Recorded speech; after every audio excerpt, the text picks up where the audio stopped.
ఒకానొక ఊరిలో గోపాలం అనే వ్యక్తి ఉండేవాడు. గోపాలానికి చదువు అవ్వలేదు.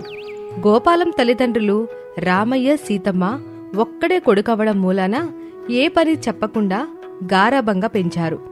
గోపాలం వయసు వాళ్లంతా ఉద్యోగాలు, వ్యాపారాలు, చేతి పనులు చేసుకుంటూ ఉంటుంటే గోపాలం మాత్రం ఇంట్లో కూర్చుని తండ్రి సంపాదన మీద బ్రతుకుతూ ఉండేవాడు. యావయ్యా, గోపాలానికి పెళ్లి వయసు వచ్చేసింది. పెళ్లి సంబంధాలు చూడాలి. సంబంధాలు చూద్దాం గాని పిల్లాడేం పని చేస్తున్నాడని అడిగితే ఏం చెప్పాలి? పిల్లాడికి ఎంత ఆస్తుంది, పని చేయాల్సిన అవసరం లేదని చెప్పు. ఎవరూ మాట్లాడరు. ఆ విధంగానే రామయ్య చదువుకొని ఒక అమ్మాయిని చూసి గోపాలానికిచ్చి పెళ్లి చేశాడు. ఆ అమ్మాయి పేరు సులోచన. చదువు లేదన్న మాటే గాని చాలా తెలివైన పిల్ల. సులోచన ఉదయాన్నే లేచి ఇంటి పనంతా పూర్తి చేసి మిషన్ కుట్టేది. గోపాలానికి కూడా ఏదైనా పని చేసుకోమని చెప్తూనే ఉండేది. ఏమండి, ఇలా రోజంతా ఇంట్లోనే కూర్చోకపోతే మీకు తగ్గ పనేదైనా చూసుకోవచ్చు కదా. నాకు పని చేయటం అలవాట్లేదు సులోచన. నాకెప్పుడూ మా అమ్మ నాన్న పనే చెప్పలేదు. అది కాదండి, ఉద్యోగం పురుష లక్షణం అన్నారు పెద్దలు. ఇలా ఇంట్లో కూర్చుంటే మీరు చేతకాని వాళ్ళ అందరికీ కనిపిస్తారు. మా అమ్మ నాన్నే నన్నెప్పుడు అంత మాట అనలేదు. నువ్వేంటి నాకే పని నేర్పించాలని చూస్తున్నావు? ఇంకెప్పుడు పని విషయం మీద నాతో మాట్లాడుకో. దాంతో సులోచన ఆలోచనలో పడింది. గోపాలం పనికి అలవాటు పడేలా చేయాలని నిశ్చయించుకుంది. అసలు గోపాలం ఏ పని చేయగలదో చూడాలని అనుకుంది. ఆ మరుసటి రోజు నుండి గోపాలానికి పనులు చెప్పటం మొదలుపెట్టింది. ఏమండి, కాస్త అలా వెళ్ళి పాల ప్యాకెట్ తీసుకురండి. ఆ మాత్రం పాల కోసం నేను వెళ్ళాలా? నువ్వే తెచ్చుకో. ఏమండి, పోస్ట్ మ్యాన్ వచ్చాడు, వెళ్ళి ఉత్తరం తీసుకోండి. అక్కడ పెట్టేళ్తాడులే, మనం వెళ్లాల్సిన పనే లేదు. ఏమండి, మావయ్య గారి చెప్పులు తెగిపోయాయి కదా, తీసుకెళ్లి కుట్టించరు? అబ్బా, కొత్తవి కొనుక్కుంటాలే సులోచన. ఎన్ని రోజులని ఆ పాత చెప్పులే వాడతాడు. గోపాలం ఇంట్లో చిన్న చిన్న పనులకి సహాయం కూడా చేయకపోవడం సులోచనకి ఆశ్చర్యం కలిగించింది. మా ఆయనకి పనులు చేత కావా, లేదా కావాలనే చేయట్లేదా? తన పనులైతే బాగానే చేసుకుంటున్నాడుగా. ఇది గట్టిగానే తేల్చాల్సిన విషయమే. ఇక ఆ మరుసటి రోజు, ఏవండి, కుట్టిన బట్టలిచ్చి రావడానికి వెళ్తున్నాను. వంటగదిలో జున్ను పెట్టాను, మీరు తీసుకొని తినండి. సులోచన అలా అనగానే వంటగదిలోకి వెళ్లి జున్ను కోసం వెతికాడు. ఎక్కడా కనబడకపోయేసరికి వంటగదంతా వెతికేశాడు. సులోచన కిటికీల నుండి చూస్తూనే ఉంది. ఈయనకి బద్ధకమా అంటే అది కూడా కాదాయే, కాలుగాలిన పిల్లిలాగా బాగానే తిరుగుతున్నారుగా. ఇక మరొక సందర్భంలో, ఏవండి, ఇవాళ మనిద్దరం పెళ్లి భోజనానికి వెళ్ళాలి, మధ్యాహ్నం బయలుదేరండి. గోపాలం మరో మాట లేకుండా మధ్యాహ్నం వేళకు బయలుదేరి సిద్ధంగా కూర్చున్నాడు. సులోచన, గోపాలం కలిసి రోడ్డు మీద నడక మొదలుపెట్టారు. సులోచన కావాలని గోపాలాన్ని 2 మైళ్ళు నడిపించింది. అయినా గోపాలం ఏం మాట్లాడకుండా అలాగే నడిచాడు. అయ్యయ్యో, నామతి మండ, పెళ్లివాళ్ళు కదండి, రేపు. అబ్బా, నా కోరిక చంపేశావు గదే. చక్కగా పెళ్లి భోజనం చేద్దాం అనుకున్నాను అంటూ మళ్లీ ఇద్దరు 2 మైళ్ళు ఇంటికి నడుచుకుంటూ వచ్చారు. అప్పుడు సులోచనకి విషయం మొత్తం అర్థమైంది. మా ఆయనకి పని అలవాటు లేకపోవడం కాదు, కావాలనే చేయట్లేదు. ఈయన పెద్ద పని దొంగ. చెప్తా ఈయన పని. ఇక ఆ తర్వాత రోజు సులోచన నిద్రలేచింది కాని ఏ పని చేయలేదు. మెలకు వచ్చినా కూడా మంచం మీద పడుకొనుంది. గోపాలం గదిలోకొచ్చి ఆమె మెలకుగా ఉండడం చూసి కోపడ్డాడు. సులోచన, ఏంటి మెలకు వచ్చిన మంచం మీదే ఉన్నావు? నువ్వు టీ ఇస్తావేమోనని అమ్మా, నేను, నాన్న బయట కూర్చొని చూస్తున్నాం. ఏమండి, నాకు మీ పద్ధతి బాగా నచ్చిందండి. ఇక నుండి నేను కూడా ఏ పని చేయను. అదేంటి, ఏ పని చేయకపోవడం ఏంటి? నాకు నిన్ననే జ్ఞానోదయం అయ్యింది. మీరు పని చేయలేక కాదు, తప్పించుకుంటున్నారని. నేను కూడా అలాగే ఇక నుండి పనులు తప్పించుకుంటానండి. నువ్వు పనులు తప్పించుకుంటే మరి ఇంట్లో పనులు ఎవరు చేస్తారు? మీరు సంపాదించట్లేదు, మరి ఇల్లెలా గడుస్తుంది? మీ నాన్నగారి సంపాదన మీద. అలాగే నేను పని చేయను, మరెవరు చేస్తారు? మీ అమ్మగారు చేస్తారు కాబట్టి. సులోచన, చాలా ఎక్కువ మాట్లాడుతున్నావు నువ్వు. అసలు నువ్వు వాడదానివేనా? వయసైపోయిన అత్తగారి మీద పనుల భారం వేస్తావా? అయితే మీరు వెళ్ళి సహాయం చేయండి. సులోచన కొంచెం కూడా కదలలేదు. దాంతో గోపాలానికి బాగా కోపం వచ్చింది. ఏ పని చేయనక్కడికి నువ్వు ఈ ఇంట్లో ఉండాల్సిన అవసరమే లేదు. మీ పుట్టింటికి పోయి అక్కడ చేసుకో పెత్తనాలు. సులోచన బ్యాగ్ సర్దుకొని నిజంగానే వెళ్ళిపోయింది. గోపాలానికి ఏం అర్థం కాలేదు. ఆ రోజు నుండి తిప్పలు మొదలయ్యాయి గోపాలానికి. సులోచన చేసే పనులన్నీ జరగక చాలా ఇబ్బంది పడ్డారు. ఇంట్లో గొడవలు మొదలయ్యాయి. ఒరే గోపాలం, కోడ లేకపోతే చాలా కష్టంగా ఉందిరా, ఇల్లు తీసుకురా. నేను వెళ్ళనమ్మా, నాకంత అవసరం లేదు. నీకు అవసరం లేదులే, మాకు మా కోడలు కావాలి. ఏం అవసరం లేదు. ఆవిడగారు లేకముందు మనం ఎలా ఉన్నామో అలాగే ఇప్పుడు ఉందాం. అంతేలే, అమ్మా బాబుల మీద బడిదినే నీకు మనుషుల విలువ ఎలా తెలుస్తుందిరా? నాన్న, నేను నీ కొడుకుని. సులోచన మా కోడలు. పొద్దునుండి సాయంత్రం వరకు మన అవసరాలని చూసే కూతుర్లాంటి బిడ్డని ఇంట్లో నుంచి పంపించేశావు. నీ మొహం కూడా చూడాలని లేదు నాకు. నువ్వు పోతే నిన్ను మొయ్యాల్సింది నేనే అని గుర్తుంచుకో. ఆహా, అంతవరకు వచ్చిందా వ్యవహారం? మంచిది. నువ్వు కూడా ఈ ఇంట్లో నుంచి దయచేయి. నేను మావిడ ఏదో రకంగా బతుకుతాంలే. బయటికి పో. గోపాలం కోపంగా ఇంట్లో నుంచి బయటికి వెళ్ళిపోయాడు. వెళ్లడమైతే వెళ్ళాడు కాని ఎక్కడుండాలి, ఏం తినాలో అర్థం కాలేదు. 2 రోజులు కడుపు మార్చుకుని ఒక చెట్టు కింద కాలం గడిపేశాడు. ఇక 3వ రోజుకి పౌరుషం పొడుచుకొచ్చింది. వాళ్ళింట్లో ఉంటూ వాళ్ళు పెట్టే తిండి తింటున్నానని కదా నన్ను ఇంట్లో నుంచి పొమ్మన్నారు. నేను 4 రాళ్ళు సంపాదించలేనా ఏంటి? గోపాలం పలుచోట్ల పని కోసం అడిగి చూశాడు. కాని ఎక్కడా పని దొరకలేదు. అతని వెనుక అందరూ నవ్వినవాళ్లే. పని కావాలంట పని. పెళ్ళైన ఈ నేలకి పని చెయ్యాలన్న ఆలోచన వచ్చింది ఈ గోపాలానికి. అటు భార్య వదిలేసింది, ఇటు తల్లిదండ్రులు గంటేశారు. ఇంకేం చేస్తాడు పాపం? అయినా రామయ్యననాలి. ఒక్కగానొక్క కొడుకని అతిగారాపం చేసేశాడు. ఇప్పుడు గోపాలం పనికి దొంగైపోయాడు. ఆ మాటలన్నీ వింటుంటే గోపాలానికి తల కొట్టేసినట్టు అయిపోయింది. చా, నా గురించి జనాలేంటి ఇంత చులకనగా మాట్లాడుకుంటున్నారు? వీళ్ళ మాటలు వింటుంటే నాకసలు బ్రతకాలనే అనిపించట్లేదు. ఇంతలో ఒక ముసలామె అప్పుడే గోపాలం దగ్గరకొచ్చింది. ఇదిగో అబ్బాయి, నా సామాను కొంచెం మూసి పెడతావా? 10 రూపాయలు ఇస్తాను. అలాగే మోస్తానండి, పదండి. గోపాలం జీవితంలో మొట్టమొదటిసారి పనిచేయడం మొదలుపెట్టాడు. ఆ ముసలమ్మ ఇంటెడు సామాను ఒకచోట నుంచి ఇంకో చోటకి మోయించింది. సామాను మోయడం పూర్తయ్యేసరికి గోపాలానికి ఒళ్ళు నొప్పులు చేసేశాయి. చెట్టు కింద కూర్చొని మూలుగుతూ ఉన్నాడు. అబ్బా, ఇన్నాళ్ళు ఆస్తిని చూసుకొని పని చేయకుండా తప్పించుకున్నాను. ఇప్పుడు ఈ మాత్రం బరువు కూడా మోయలేని బలహీనైపోయాను. చచ్చా. ఆ మరుసటి రోజు గోపాలం ఇంకొక పనిలో చేరాడు. బస్తాలు మోసే పని. ఆ పని పూర్తయ్యేసరికి కళ్ళల్లో నుంచి నీళ్లు తిరిగాయి. ఇక ఆ మరునాడు ఇటుకలు మోశాడు. తన విలువేంటో తనకి తెలిసొచ్చింది. ఒళ్ళు హూనమైతే గాని కుటుంబం విలువ, డబ్బు విలువ తెలిసి రాలేదు. మా నాన్న ఊరికే సంపాదించాడా అంతాస్తి? ఎంత కష్టపడితే ఇవాళ ఇంత గౌరవంగా బ్రతుకుతున్నాడు. మా అమ్మ ఇంటెడు పని రోజు చేస్తూనే ఉన్నా ఒక్కరోజు కూడా ఒంట్లో బాలేదనలేదు. సులోచన మా ముగ్గురి అవసరాలు చూస్తూనే ఖాళీ సమయంలో మిషన్ గుట్టి మరీ డబ్బు పోగు చేసింది.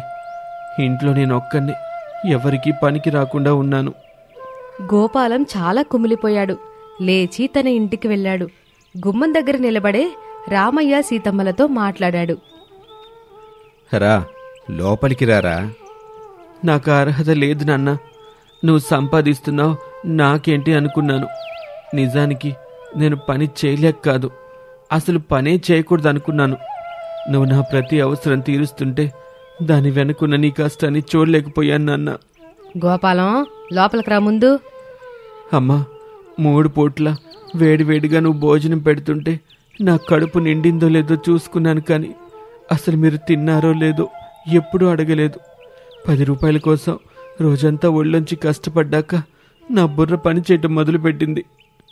ఒరే గోపాలం, నువ్వు బాధపడితే మేం చూడలేవరా? నువ్వు బాగుపడితే చూడాలని అనుకున్నా. అందుకేరా కఠినంగా ప్రవర్తించాం.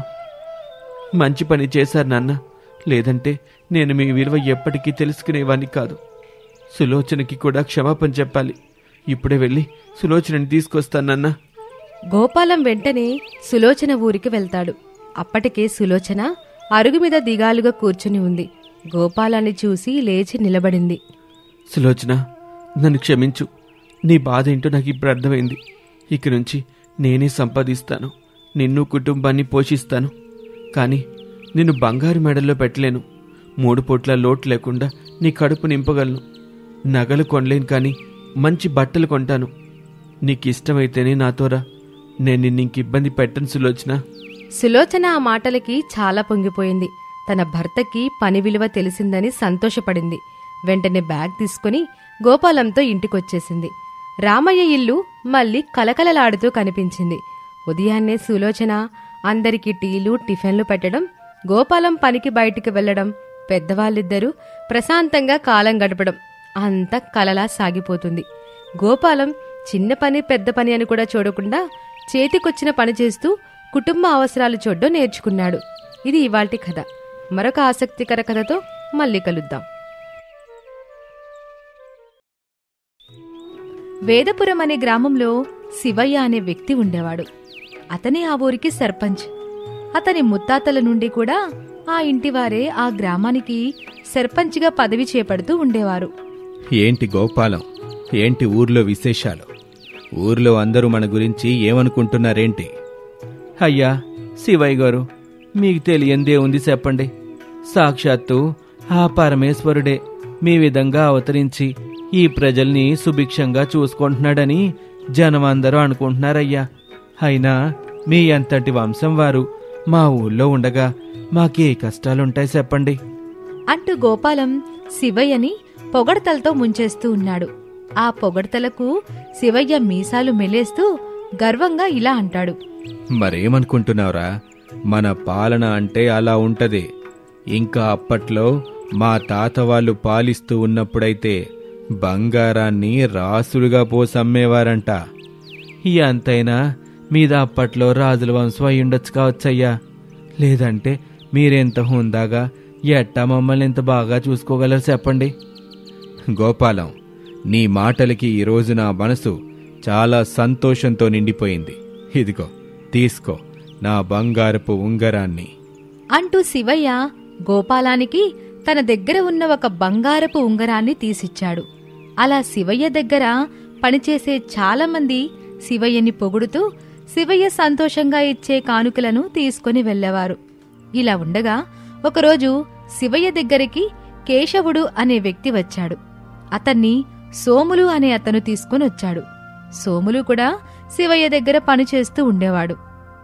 ఏంటి సోములు, ఎవరి కుర్రాడు?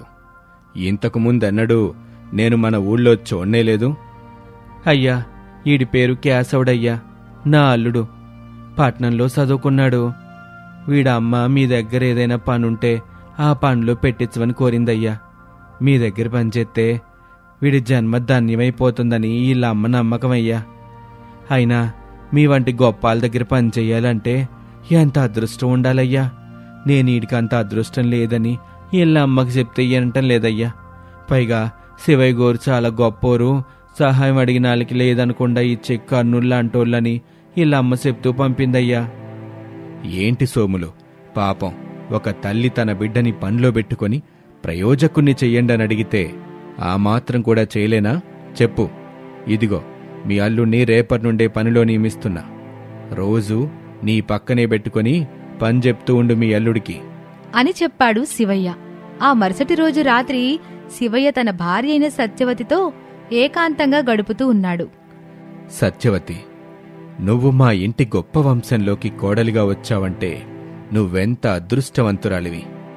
ఏమిటండి, ఎప్పుడు చూసినా వంశమని తాత ముత్తాతల ముచ్చట్లన్నీ చెబుతారు. అసలు మీరేం చేశారో చెప్పండి ప్రజలకి. మీరెప్పుడైనా అసలు ఈ ప్రజలతో మాట్లాడారా?